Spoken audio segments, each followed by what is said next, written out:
Visuals,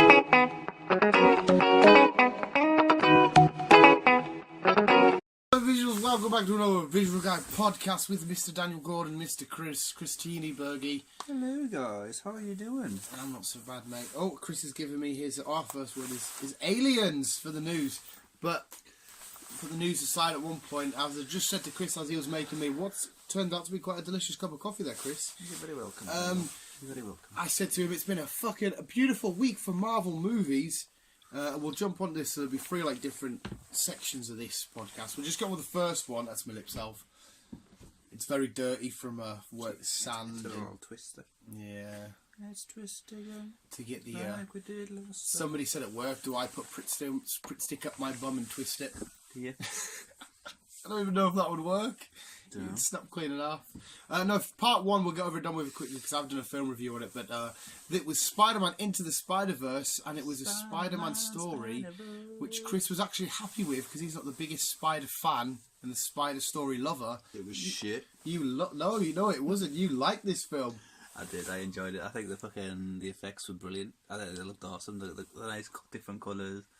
Don't get me wrong, the storyline was brilliant as well, but the colours just all popped out. Yeah, it's like all different spider people coming from Spider-Verse. Different Spider worlds. It was meant like the way Miles would talk in his head, and they would come up like a comic book panel, and like if he said "woo," it would pop up with him, and then there'd be little black flicks if they had dramatic movement, and it was fucking fun. And it was such a funny film. I enjoyed it a lot more than I thought it would. Yeah. Well, I said to you, and you're joking around, and you're like, "Oh, I don't want to go," and it's like, "Nah, it's gonna be mint." But no, I'm glad I did see it. And the cutscene was Mr. Spoiler alert, Mr. Spider-Man 2099, which I called out, and I was like, Chris, if we see Spider-Man 2099, it's going to be mint. So I think we're going to get a second one. Plus, we get Gwen talking to Miles through the little black dot before the film ends, so she's somehow found her way back through. Spider-Gwen. Yeah. Spider-Gwen. It was just a fucking awesome film. And I asked you during the film, do you have a bit more appreciation for spiders now? Not spiders, the creatures. You can be freaked out by them as much as you want if you are, I don't know. But the spider character. I am starting to like him more, but the Wolverine's my go-to guy. And I probably always will be. Wolverine's a fucking tank. But I said it in the review loads. It was a mint spider film because of the message it had and the way Stan Lee was in it, and his last little quote at the end was all about the whole spider message and what it takes to be Spider-Man, and anyone can wear the mask and stuff. And you can be Spider-Man. It was just that's the reason why I fell in love with Spider-Man years ago, and fell in love with the whole Spider story this time round. So, do you prefer Miles Morales Spider-Man or Peter Parker Spider-Man? Because this is the first time you would ever have heard of Sin. It's the first time I've Sin Miles Morales. He's a new-ish character. He's been out for a few years, but he's... Do I prefer Peter Parker or do I prefer Miles? Miles is cool, like... I don't know. I think it's a bit too early for me to call that one, because like I said, I'm just getting to know Miles. So... I have to wait until I've seen another few more of his programs. It's the same, but he's got a couple of extra kick-ass powers. Spider-Man Noir's cool as fuck. Spider-Ham. Penny Parker, and a little robot. Oh, my robot was mint. It's all good, mate. I said to him when we left, I was like, I'm going to have to lend you the Spider-Verse and you can read all these characters gone sick. And then Chris was like, oh, what was... How you said it now? I was like, there's a few issues, and you're like, oh. I haven't even read my book. I'm not really lending this because they'll just sit and gather dust. They would. They're the ones still in the drawer that you won me. Yay. But anyway, it was an awesome film. I'm really glad you enjoyed it. Yes. We'll jump into the second biggest talking point. It was the Captain Marvel trailer, which looks fucking phenomenal. We see Captain Marvel have a longer fight with Skrulls, a little sneak of Ronan, like we get a camera behind him. We get what I'm assuming is Captain Marvel. Jude Law's character. I'm hoping it is. I hope he plays Captain Marvel. Nick Fury stroking a cat. This fight sequence in space. You know where she's put, because like usually she does have a mohawk. I haven't got a picture handy at the minute. No, but when she takes the helmet off, her hair goes down. Back to normal, so, yeah. But like in the comic books, it's just she has a like. She does have a mohawk all the time. Yeah, like I can't. There's a picture. Well, it's shorter hair. Anyway, it doesn't matter. But the sequence of when she's got like the flames around her and she's moving, just literally looks like they've just slapped it from the comic book onto the big screen. It looks fucking it does look beautiful. and then you'll get some more of her backstory about where she really come from, because she was took over by the Kree. She was originally from Earth and stuff, but she's got a weird... It's quite, not dodgy, but it's a weird of how she become, because she was Miss Marvel, then Captain Marvel, but this is like a different, slightly origin story, because she got her DNA fused with Captain Marvel and shit. Well, she got experimented on, didn't she? So to make her how she is now. How she is now, yeah. The action sequences look like they're going to be unreal when she's on Earth and when she's not in Earth, in space, flying around, fighting and shit. I think the film's going to be fucking awesome. It's going to be a nice little gateway before we go into Avengers Endgame. Now that you've said it, we might as well jump straight. I know, yeah, what was your thoughts on the trailer? I've just rambled there. What was your thoughts on the trailer? No, again, but you're saying, I think it looks brilliant. It's been, again, this is a new character for me, so I'll be getting to know this person. But yeah, I think it looks fucking awesome. Yeah, look, what's her name? Brie Larson. Brie Larson, yeah. Who is it again? Somebody was... somebody brought up the different... Her facial reactions aren't very good when she acts, even though she's won Oscars and stuff. And the facial movements and reactions in the Spider-Verse film are a lot better than her acting. Somebody put that on Twitter, which is not necessarily... they were mint in Spider-Verse, the facial reactions and shit, but she seems like she can do this role quite well. I think she will. It was just fun. It was quite funny how they compared an animated, like, so, oh, this is animated, and even they can act better than you. I think she's going to do... She's an Oscar fucking winner. No, that's it, and I think she will do... Is it Oscar or is wonders. She's won awards. I can't remember if it's Oscars now, actually.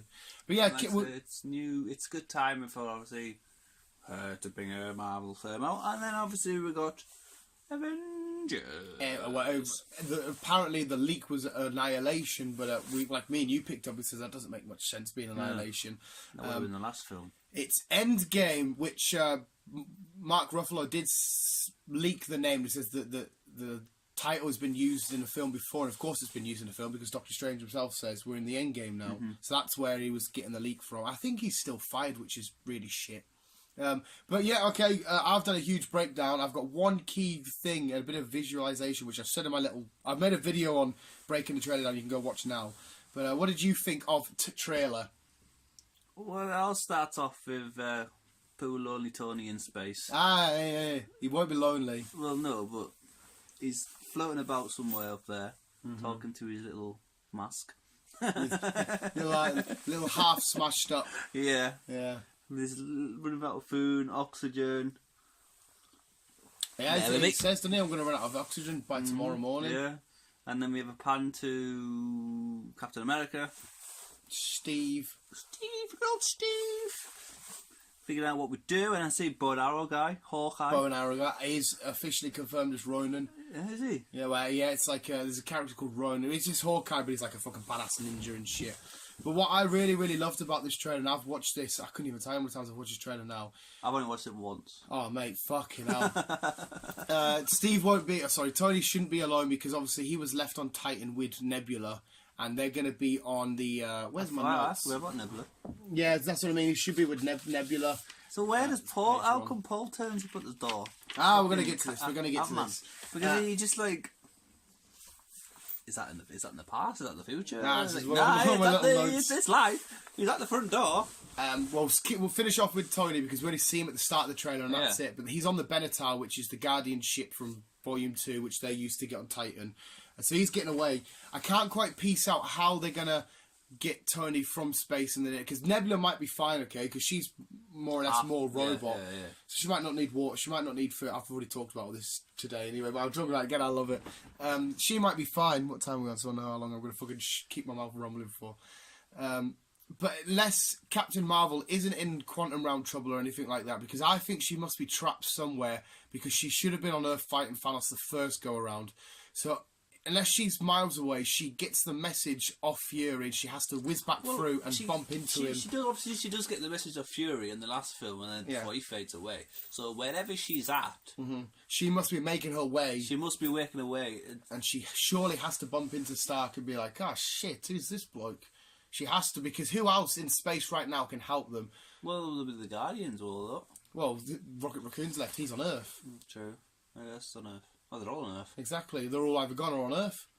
So it has to be her then? It has to be her, because I thought maybe because she looks like she's going to be fighting like Ronan the Accuser and stuff like that in her film, and she's maybe lost because Cull Obsidian had her sash. Maybe she's already lost to the children of Thanos and Thanos before. She's trapped somewhere.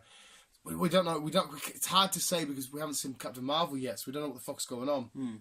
But yeah, cutting on to Steve Rogers and stuff. It's weird because he's in his Winter Soldier outfit, which is fucking 2011 or whatever it is. And if that's because of time travel shenanigans, then why has Black Widow still got her blonde hair? She should have orange hair like she did back in that sort of shenanigans. And when Paul Rudd turns up, Captain America says, "Is this an old clip?" So I don't think it is. I think it's weird. I can't quite piece it all together because it gives us a little. Paul Rudd was in the quantum realm at the exact time Thanos snapped, which allowed him to thingy. Let him survive. Plus, when he turns up to the compound, which looks like the Avengers compound, he's in the Ant-Van, which is the exact same Ant-Van we see in the final scene of Ant-Man and the Wasp. So he must have just been in the quantum realm, survived the thing, he'd come back out, because he still has the ability to come back out. He's not trapped in there. Has the ability to come back out.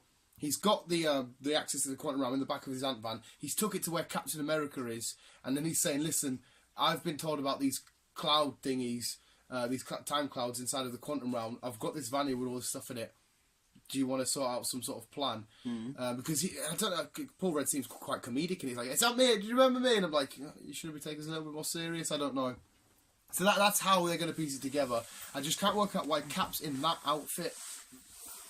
He should have had his Nomad outfit like his Infinity War one. Like I said, I've only watched it once, so I'll give it another rerun, but you overthink things. No, it's not overthinking. That's just paying extreme attention to detail right there. Because like I said, Marvel will have an answer to it. Oh, they will, yeah. But I just need to know why he's got that outfit You'll on. find out on April 26th. And another beautiful moment is when we see Ronan for the first time. We've got a voiceover from Captain America. And he's saying, you know, people have lost everything. They've lost their lives and they've lost who they are and everything. And as he's saying this, Hawkeye is slowly turning around with the most deadest look in his eye. Aye. Obviously meaning his family's part of the ones that have been faded out. Hence why he's gone down the path of Ronan. Oh, I think there's a guy at Arsenal, maybe not. Hence why he's gone down the path of Ronan. He looks at Natasha with absolute zero empathy or love or excitement. So obviously the voiceover together with that is just fucking phenomenal. We see Cap cry, we see him look at Peggy's picture, and as he's looking at her picture, he says, "I need this to work because I don't know what I'll do." So he needs what to work? This plan that he's now made with Scott, because Scott's just turned up with the quantum realm in the back of his Ant-Van. So, like I say, you could go on forever with this theory. Yeah, especially with such little footage they give us. So, I would just appreciate what you got. Either wait until we get some more footage. Captain Marvel we need really quick. Well, yeah. Well, like I say, it will soon. Wait until you get more footage, or just wait till, like I said, April 26th. But do you know what the best thing about the trailer is? Which is a guarantee confirmed. The trailer itself gives away that everybody's going to be fine in the end. Do you know why that is? How would you know that, though? Oh, because the way they've planned out the... Did you notice the Avengers logo? Every Avengers logo, apart from Avengers Assemble, has had some sort of time with the film. It kind of like fades. No, not this time it doesn't. The camera pans out, and as it's panning out, we've got little shards going towards it, and it's reforming. And it's at the minute everything's unbalanced, and it's not. You know, it needs restored. So what's slowly happening is these pieces are coming together and restoring the Avengers logo to make it pure and whole again. There's not half of it missing or anything like that. It's a great bit of symbolism to show that the MCU, Avengers, Marvel, everything is becoming restored once again. He's with the little shards attaching it and coming. Oh my god, I watched that and I was like, they've done that on purpose. It's fucking beautiful. It was just a great way, because obviously that's the icon that we represent with these people that save our lives. Yeah. And that we follow. It was a fantastic bit of visuals. I was like, them shards are reforming to make a full, pure, completely balanced but whole again Avengers. And that's obviously not including the people that are physically dead, Heimdall, Loki, which is weird because he's got a TV show on Disney, so the fuck knows what they're doing there. But probably just bring him into a different fucking timeline or something. You just stroked me. Sorry. No, don't be sorry. Wing him into another timeline or something. Yeah, I can't wait to watch these Disney streaming services shows. They might be quite fun, just have a Loki pure story. But anyway, yeah, your final thoughts, because that's me. What? It looks brilliant. Yeah. Can't wait to see it. I do think we are going to lose someone, but I don't know who.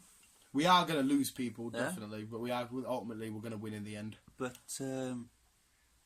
like I said, I don't want to hype up myself too much. Just to see what happens. See what happens. Chris is going with see what happens, and I'm going to just say visuals. Thank you for listening. Let us know what you think of Avengers Endgame in the comments below, and keep being you. Keep on keeping on. Love you, bye. Sweet.